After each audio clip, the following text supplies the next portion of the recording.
IPL தொடரின் league ஆட்டத்தில் Bengaluru அணியிடம் Rajasthan Royals போராடி தோற்றது. பெங்களூரு சின்னசாமி மைதானத்தில் நடந்த போட்டியில் டாஸ் வென்ற ராஜஸ்தான் அணியின் கேப்டன் ரியான் பராக் பவுலிங்கை தேர்வு செய்தார்.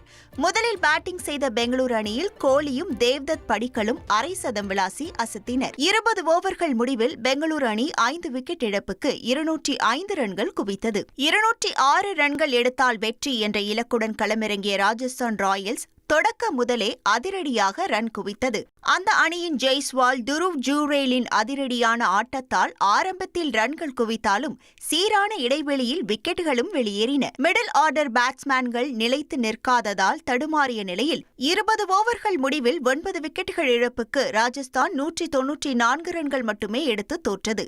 இதன் மூலம் 11 ரன்கள் வித்தியாசத்தில் வெற்றி கண்ட பெங்களூரு அணி ஹோம் கிரவுண்டில் சந்தித்து வந்த தோல்விகளுக்கு முற்றுப்புள்ளி வைத்தது. ஐபிஎல் தொடரின் இன்றைய லீக் ஆட்டத்தில் Chennai super Kings, Sunrisers Hyderabad அணிகள் பலப்பரீட்சை நடத்துகின்றன.